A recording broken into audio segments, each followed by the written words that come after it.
ఎందుకంటే మీరు మొన్న పోయినసారి చూసినారు 2-3 నెలల క్రితం మనం వడ్లు ఎక్కువ పండించినాము.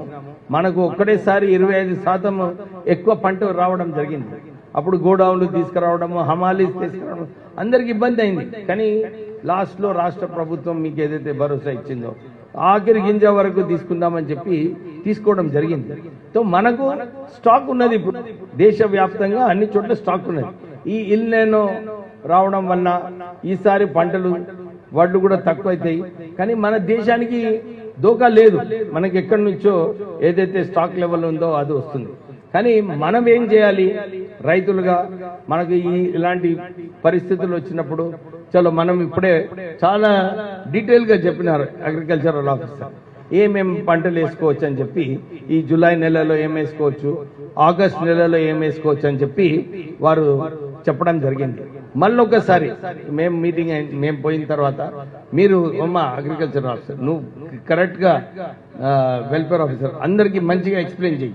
మళ్ళీ మంత్ వైజ్ ఏ పంటలు వేసుకోవచ్చు, ఏం చేయవచ్చు అని చెప్పి క్లారిటీగా కొద్దిగా చెప్తే వాళ్ళకు కూడా మనసులో ఎక్కాలేదు. ఇది ఎక్కినప్పుడే మనకు ఫలితాలు ఉంటాయి. అంతేకాక మీకు ఇప్పుడు ఈ పరిస్థితి తెలుస్తున్నది. ఈ ఎల్ఎన్ఓ ఇంపాక్ట్ ఏదైతే రాబోతుందో అందరిపైన వస్తుంది ఇంపాక్ట్.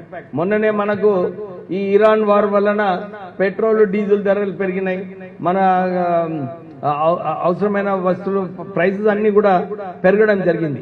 సో మనకు వచ్చే కాలంలో మనకు పరిస్థితులు బాగా కనబడతలేదు.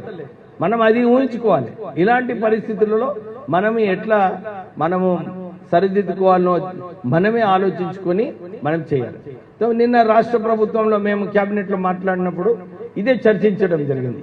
ఎట్లా, ఎందుకంటే ఇప్పుడే ఆల్రెడీ చాలా చోట్ల కూడా ఎలక్ట్రిసిటీ, ఎందుకంటే ఈ జూలైలో ఇంత ఎండ ఉండదు నార్మల్లీ, కానీ ఎండ ఎక్కువ ఉండడం వలన వర్షాలు లేవు, హైడల్ పవర్ జనరేషన్ లేదు. అంటే ఎలక్ట్రిసిటీ నీళ్లతో ఏదైతే జనరేట్ అవుతుందో మన రాష్ట్రంలో అవ్వటం లేదు. సో ఎలక్ట్రిసిటీ షార్టేజ్ కూడా ఉన్నది. ఇప్పుడు ఆ ఎలక్ట్రిసిటీ షార్టేజ్ ఉంటే మనం చూస్తున్నాం ఆల్రెడీ కొంచెం పవర్ పోతుంది.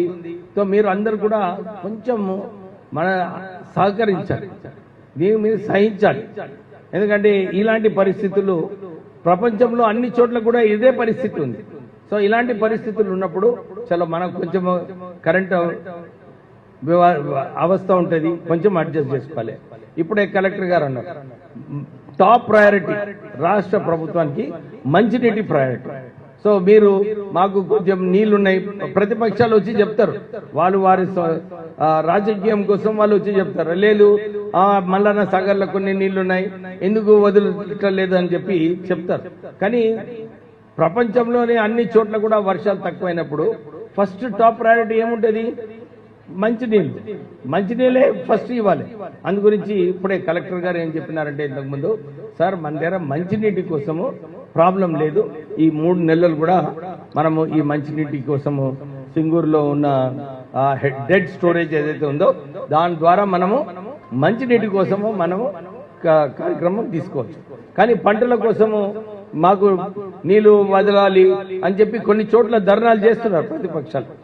మీ అందరికీ అప్పీల్ చేస్తున్నారు, ఇది సమయం కాదు, రాజకీయం చేయడానికి ఇది సమయం కాదు. ఎందుకంటే ఇది న్యాచురల్ కెలామిటీ, అన్ని ప్రపంచంలో అన్ని చోట్ల కూడా ఇట్లనే ఉన్నది.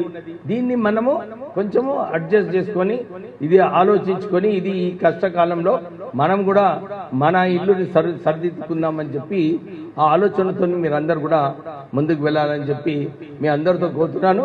మీరు కూడా ఏమైనా సజెషన్స్ ఉంటే, ఎందుకంటే మేము క్యాబినెట్ లో ఫస్ట్ ఏం డిసైడ్ చేసుకున్నామంటే ఫస్ట్ ఒక అవగాహన అందరినీ కల్పించాలి, రైతులకు అందరికీ జనరల్ పబ్లిక్ కి కూడా ఈ అవగాహన కల్పించినప్పుడు వాళ్ళకు కూడా అర్థమవుతుంది. ఒక్కోసారి అరే మాకు ఇబ్బంది ఉంది మనం అడ్జస్ట్ చేసుకుందామని చెప్పి ఒక అవగాహన సదస్సు ఇలాంటి సదస్సులు పెట్టుకున్నప్పుడు అందరికి తెలుసు. మీ అందరికి అప్పీల్ చేస్తుంది, ఎందుకంటే చాలా ఇంకా ఎక్కువ మందికి చెప్పేది అవసరం ఉంది. సో మీరు మళ్ళీ తిరిగి వెళ్ళినప్పుడు మీ ఇంటి పక్కన మీ స్నేహితులకు మీ వాట్సాప్ గ్రూప్లలో ఇది మెసేజ్ పంపించండి అందరికి.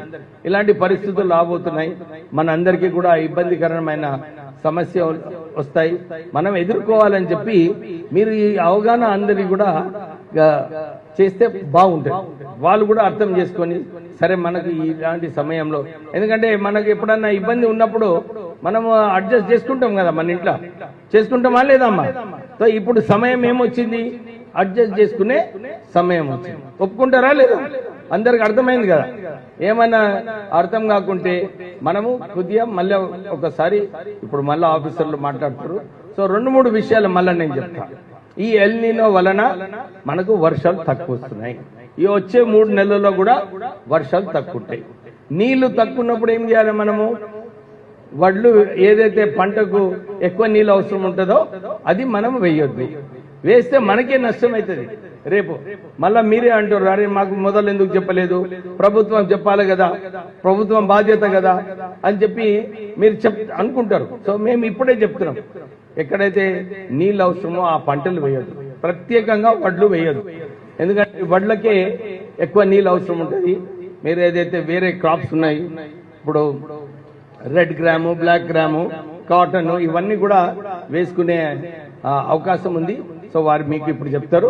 ఇప్పుడు మన కలెక్టర్ గారు మంచి విషయం చెప్పారు, ఆయిల్ పామ్ ప్లాంటేషన్. దీనికి మనకందరికీ సబ్సిడీ వస్తుంది. ఈ ఆయిల్ పామ్ మనం వేసుకుంటే కేంద్రం నుంచి సబ్సిడీ వస్తుంది, రాష్ట్రం నుంచి సబ్సిడీ వస్తుంది. సో మనకి ఏదైతే నీళ్ళ కరువుతో మన పంట నష్టపోతుందో ఇది బెస్ట్ సమయం అన్నమాట.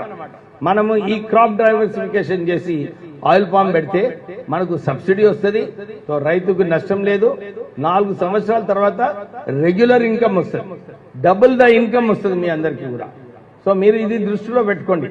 ఇదే మంచి సమయం అన్నమాట ఆయిల్ పామ్ వేయడానికి. సో మీరు అందరు కూడా మీ ఆఫీసర్స్ ప్రత్యేకంగా మీరు గ్రామంకి వెళ్ళి ఇది కొద్దిగా మంచిగా అడ్వర్టైజ్ చేయండి. మన రైతులను కూడా, పెద్ద రైతులు ఉన్నారు, మీరు చెప్తే ఇంకెక్కువ వింటారు రైతులు, ఎందుకంటే మీ అందరికి మంచి అవగాహన ఉన్నది. సో మీరందరూ కూడా ఈ ప్రొపగండా చేస్తే బాగుంటుందని చెప్పి మీ అందరికీ అపీల్ చేస్తూ, మళ్ళీ ఇప్పుడు ఇంకొక కొద్ది సమయం ఉంది, మీరేమైనా సజెషన్స్ ఇస్తే ఆ సజెషన్స్ కూడా మేము తీసుకొని చర్చించుకొని ఆ సజెషన్స్ కూడా అమలు చేయడానికే మేము సిద్ధంగా ఉన్నాం. Thank you.